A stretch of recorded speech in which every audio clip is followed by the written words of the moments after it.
brought to you almost live from the Dude in the Basement Studios. Why? Because that's where the good stuff is. It's Sips, Suds, and Smokes with your smoking host, the good old boys.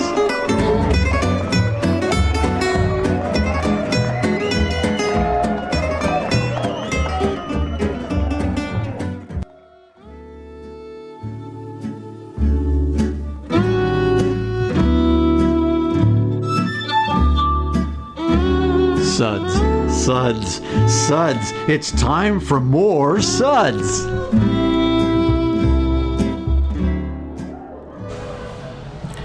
Hello and welcome. This is good old boy Mike. Welcome to another segment of Suds. Today we have a wide variety of beers that we're going to be discussing with my co-host. Today is Sean.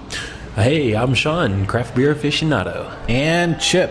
I'm Chip, craft brewed proprietor.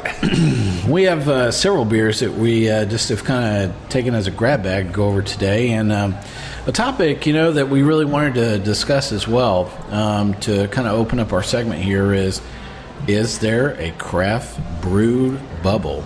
So, I think myth or reality?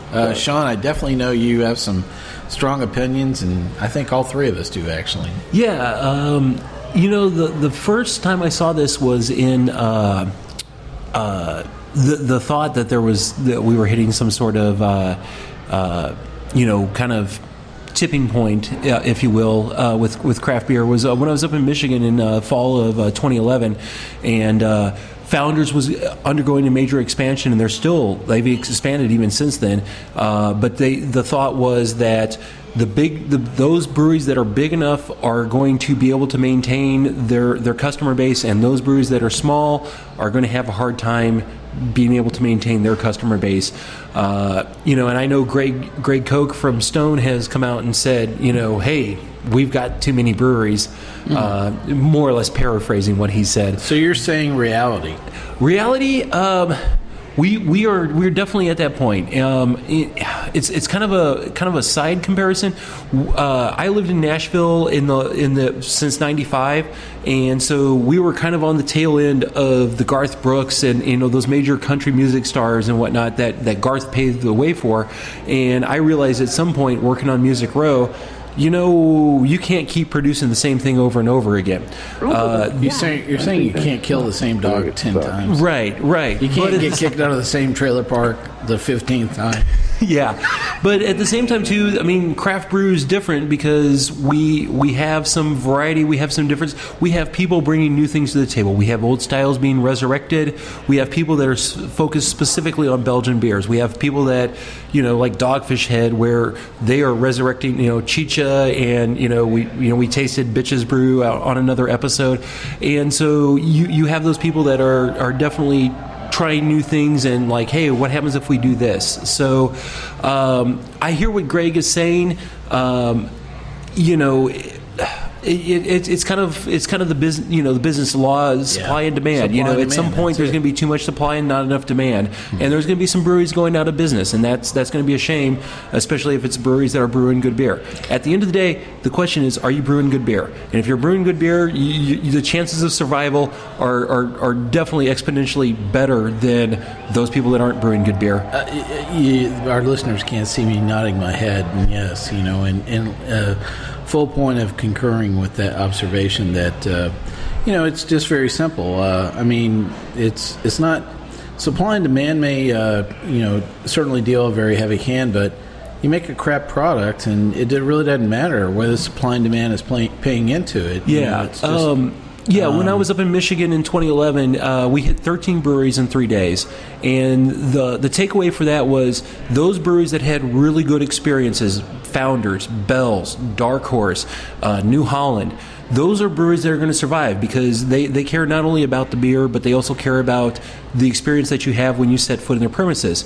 On the other hand, we set foot, and I'm going to go ahead and name names, Michigan Brewing Company, who by all accounts should be around because they were brewing the Pierre Celis, his brews like the White, that he was the original founder of Hoegaarden.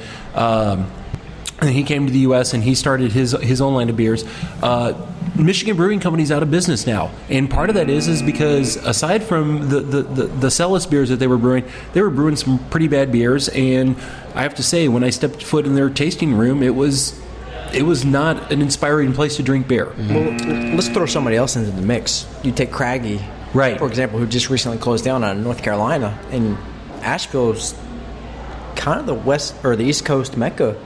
Well, we talked craft about beer. I mean, how many breweries are in Asheville area? And that's not. I've heard the number like very 40, populated place. So, yeah. I mean, it's definitely an area of the country. I'd love to float the same question with a lot of folks there, and there's a physicality or a physical presence, to the question for them, because it's not just a matter of supply and demand and the quality of the beer. It's about jobs, right, as well, and the flow of money around it. But you got New Belgium moving to Asheville. Yeah. Oscar Blues. Sierra Nevada. Yep. Who was rumored, from what I hear, to come to Nashville, right? They were looking very strongly outside of Maryville, Tennessee, yeah. Right, or Tennessee, yeah. But, you look at that does Tennessee. Not qualify as being a local, Sean. Yeah, within the state. Maryville. It's Maryville. And you have Tennessee, which is, I guess, fortunately for us, is kind of a laggard in the craft beer industry.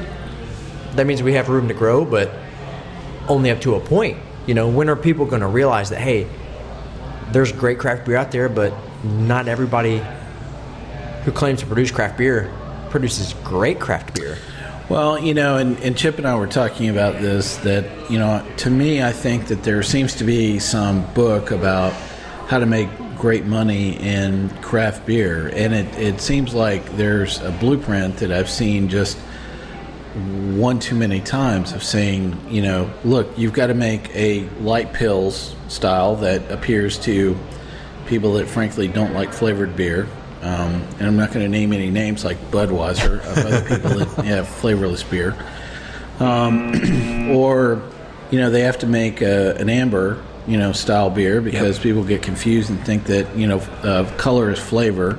ESB is another example that people feel like they have to cover that basic. And then you have to make some IPA of some kind, to appeal to a hophead. Probably one Belgian style beer or something that appears to the aficionado that says, is there anything on here that doesn't make me ill? And they make it, twice a season to call themselves craft, brewers, and a stout or a porter. And it's very interesting. I'm actually looking right now at the beers we're going to talk about today. Happens to hit all those four bells, of the taste profile that we're going to talk about in this segment as well, with the beers in front of us. So I definitely think that it is a reality of the craft beer bubble, and I love the way that Sean absolutely hit it right on the mark, to say, look, if you're not making a quality product, people are just not going to be there at the end of the day. And as much as I like to think about that, I had an interesting point of epiphany when I was sitting at a bar of a local establishment, and I was sitting with the owner, and he was ordering beer, for the upcoming week. And they had probably about, 10, 12 taps, at this particular place. And it was interesting that he felt so strongly about craft beer that he had dedicated several of his taps to a combination of local craft taps as well as other craft beers, here in the U.S., but he still had Bud and Bud Light, on the wall. And I heard him ordering, his order, and he ordered almost 10 times the amount of Bud and Bud Light, when he was sitting down and creating his order for the day. And so there was just something about the brutal reality of supply and demand, and I think the American palate, that was telling me to say, as much as we would like to think that we all can move on to understanding what is, better beer at the end of the day, I think there's just, a very large contingency of people that go, I just don't want to make another decision. I want to walk into my beer. I want to get the same beer that I've had for the last 20 years.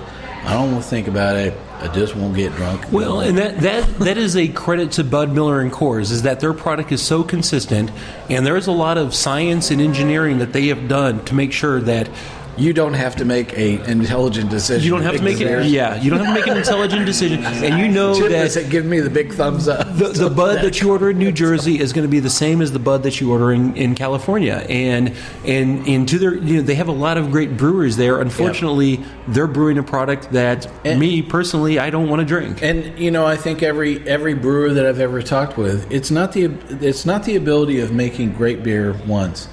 I've met a lot of people that can make a really great beer. We had one in today, that hands down made a really great porter. Yes. And it was a really great beer. But the question is can you do it on scale? Can you do that 20 times a day? Can you create that, over and over and over at that quality? That to me is what is separating a lot of people in their ability of meeting the demand of the masses, is to have a consistent product. Yeah. And really great commercials. The thing about craft beer that I enjoy, and I think a lot of people enjoy, is the regional aspect of it.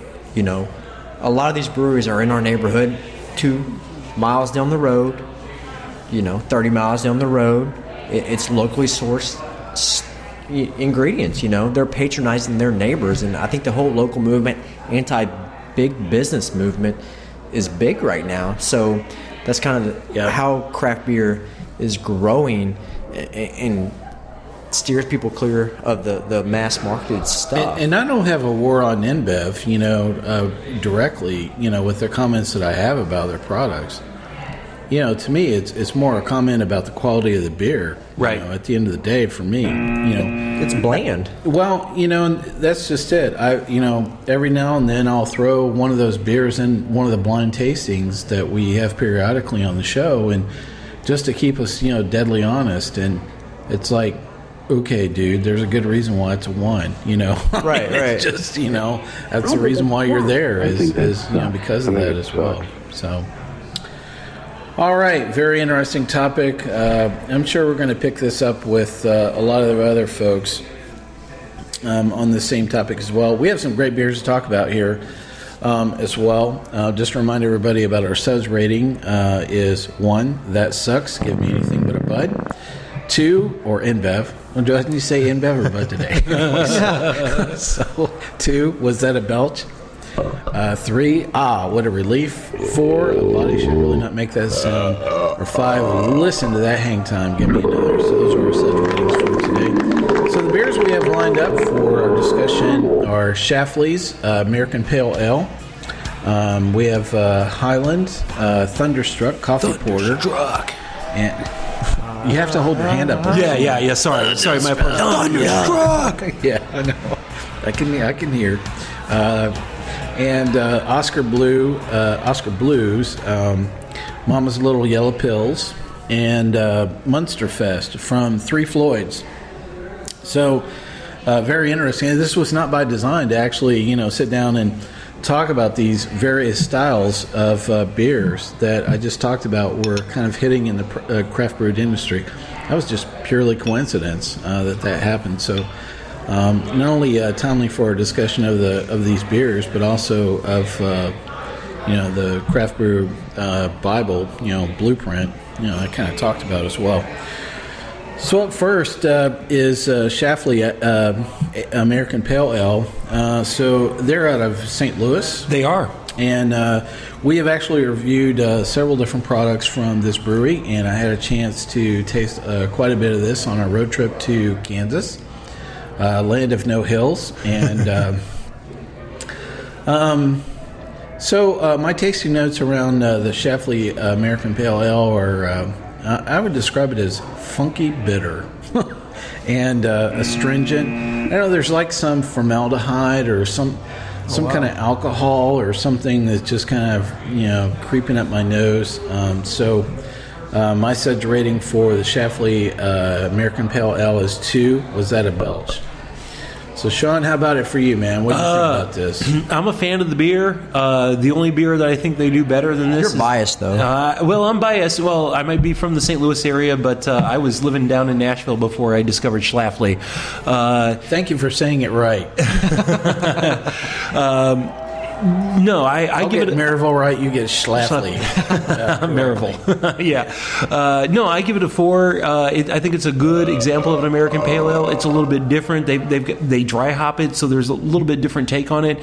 The only beer. So that's probably what's creating some of that that really funky bitter. Yeah. Is that they dry hop it. Yeah, and the only beer that I think that I seek out of theirs beyond this one is their American India Pale Ale, which unfortunately is a high gravity beer in the state of Tennessee. But no, I think Schlafly's done a great job with their beers, and I mean to open up a brewery in the middle of Anheuser-Busch, that city bleeds, What's the physical proximity between those breweries? No more than 4 miles. I mean, it's that close. For what it's worth, the tap room is a great place to drink beer, and they have great food there, and then they also have a nice setting. There you go. Road trip. Yeah, I think the best part of this story is something I learned a couple months ago is Tom Schlafly leveraged Budweiser's stock to get up the St. Louis brewery. Yeah. Oh, absolutely. So if that's not ironic, then that I don't know what is the great American irony right Absolutely. there. Yeah. To steal market share from somebody by buying their own stock. Good for him. My goodness. Yeah. Wow, that's awesome. It makes me appreciate it that much more. Oh man, how sweet is that? The other thing that people might not know is that Schlafly has a Nashville connection, and that Schlafly's first brewer was Dave Miller, who wrote the phenomenal Dave Miller's Guide to Home Brewing, and also just recently released Brew Like a Pro.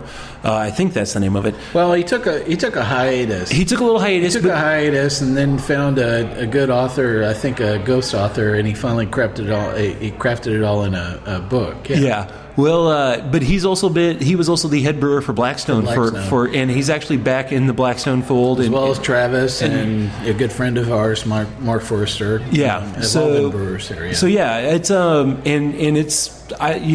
it's great to know that Schlafly beer has a Nashville connection, and Nashville has the Schlafly connection.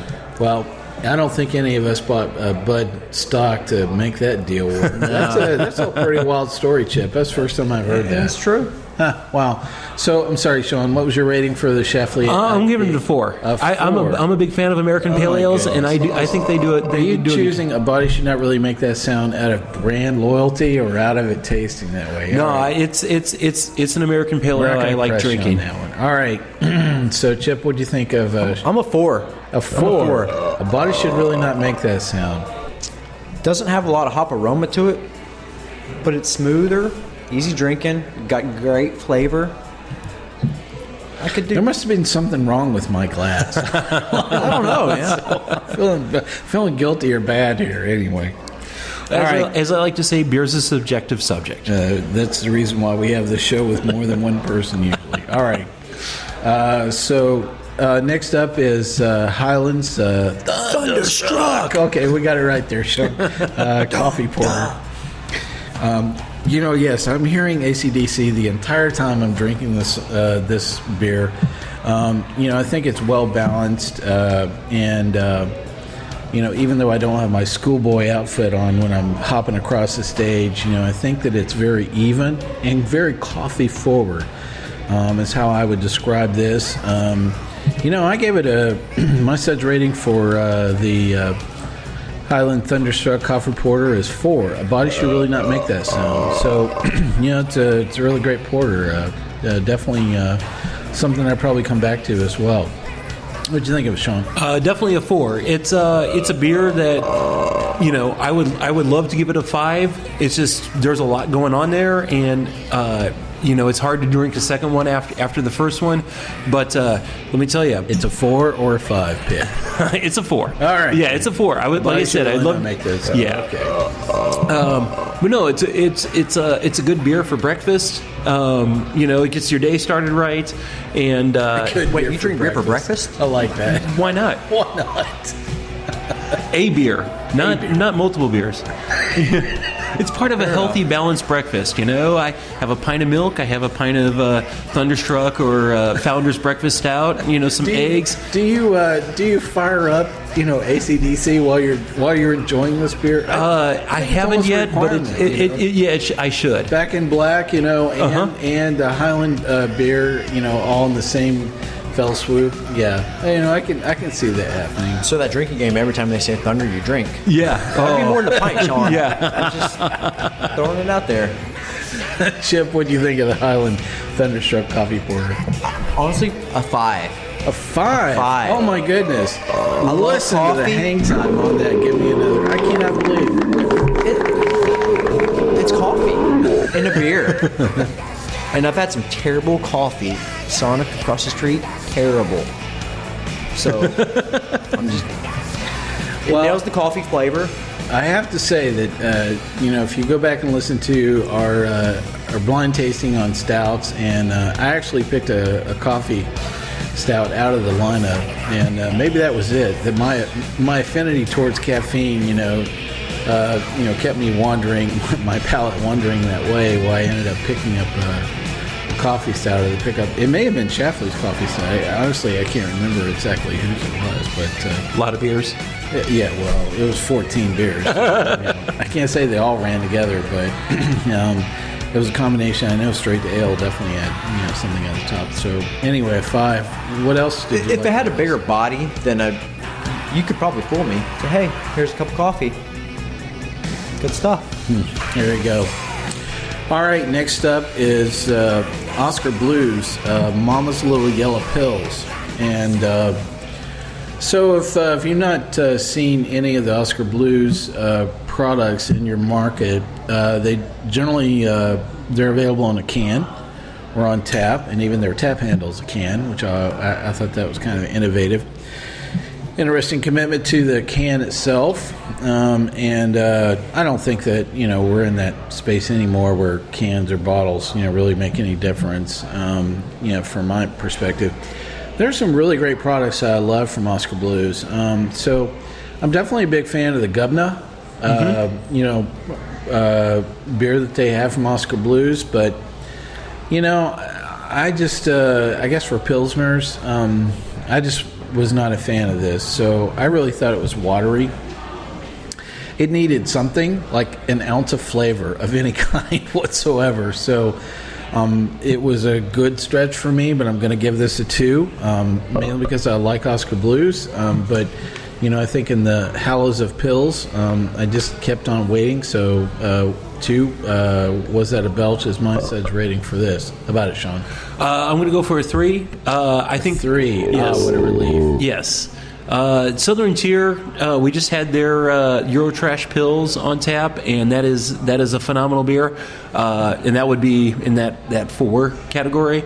But this has been a really good beer for me in terms of it's in a can. You can take that out on a canoe in the summer. I've turned a number of friends onto it who are Bud Miller Coors drinkers. Well, and I have to say that good old boy Jim, who's a regular co-host we have here on Suds segments. The availability of great beer in a can has an awful lot to do with his general choices about what he wants to do, because it has to combine form with function many times. So, yes, absolutely. I agree that the fact that this is in a can, I can think of some other things in a can I would probably pick other than this, but anyway. Yeah, no, I think they do a nice job with it. Is it the best? No, but for what it is and the availability of it, I think they do it's a good enough job, and it gets a solid 3 for me. Interesting. All right, so how about it, Chip? What do you 3. think? 3 for sure. A 3. What a relief. I'm with Sean because we had the Imperial Pills on draft, and it's got a little more body, a little more flavor, a little more something to it. This is just it's a little bland, a little plain. I dig the fact that it's in a can. Like Sean said, canoeing or outdoor activities. It's convenient to grab a 6-pack, and I think it would cool off quick, and frankly, after the 4th or 5th one, I don't think you would really notice how watery it is. And we also have to remember we're following it. It probably goes great with hot chicken. Yeah. That, and we just followed it with the, we follow the Thunderstruck with this, so. No, I don't hear AC/DC when I drink. No, it. no. I can I'm think not- of some worse beers in cans. Yeah, We'll yeah. put it into that. All right, so last beer we have to chat about is from Three Floyds, and that's the Munsterfest.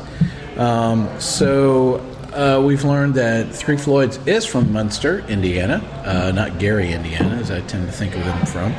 And very interesting beer. And, my first description of this was it was a sweet lager. And I was very surprised that they actually come out and declare this as a full-blown Oktoberfest Marzahn style. And I'd be very interested to come back and taste this against some other, Oktoberfest and Marzahn style beers, when the seasonals, crank around again. Because, I thought it was okay. There's some point where Marzahn beers, tend to all just run together for me for Oktoberfest. But I think it's probably right in the middle for me, in terms of Suds rating. So I'll give it 3. What a relief. And I love Three Floyds beers. There's a lot of great beers I love from Three Floyds, but this one's just kind of in the middle of the road for me. Well, typically Oktoberfest beers are a little more on the malty side of things, and they've balanced that out a little bit. It's not overly malty, and so I'm going to give it a 4 myself. Oh, wow. Yeah. Why didn't I make that sound? Yeah, and it's one I've had before, and I enjoyed it, and the friends that I shared it with, they enjoyed it as well.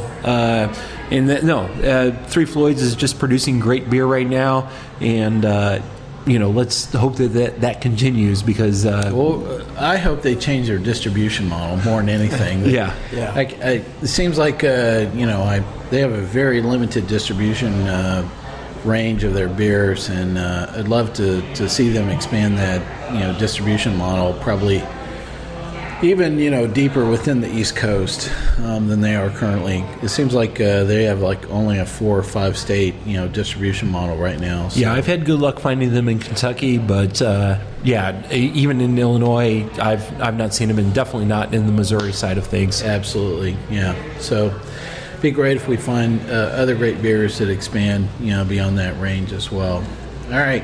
Chip, what do you think about Munsterfest here? I'm going to go with 4 on this. 4. Bobby should not make that sound. Okay. The reason is I'm so Oktoberfested out.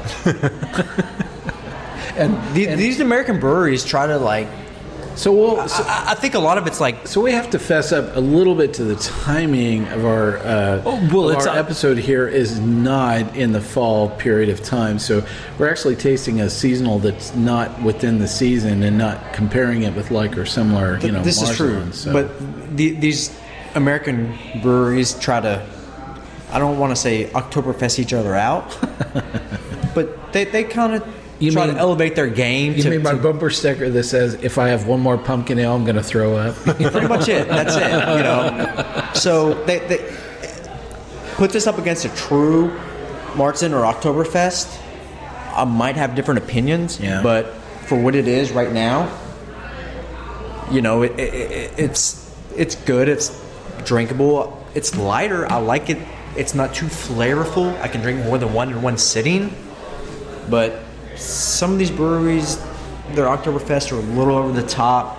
They give it a little too much for sweet or yes. They try to make it something that it's not. Well, and I think that's always a typical problem, with seasonals in general, is that people get carried away and they, in terms of the flavor profile, and you're not staying very true to what it is you're trying to make, and say, I want to make something that's going to sell, it's going to be distinguishable, in a sea of 50, Marzahn style, beers, and I just think that's very difficult to do, in the scheme of things. So, but I think Three Floyds they've done a good job of not making it over the top, very appealing to everybody. And again, I'm no judge of true style or character, but they did a good job. Well, it'll be interesting to drag a bottle of this back out, within the season, and definitely stack it up against other similar style beers, for that season itself. See how things go. All right, everybody. Well, very interesting episode here for Suds for today, and I want to thank you for tuning in. Sean, thank you for joining us. Thank you for having us. And Chip. Cheers. Thank you. And we're going to ask you to keep sipping. Bye now.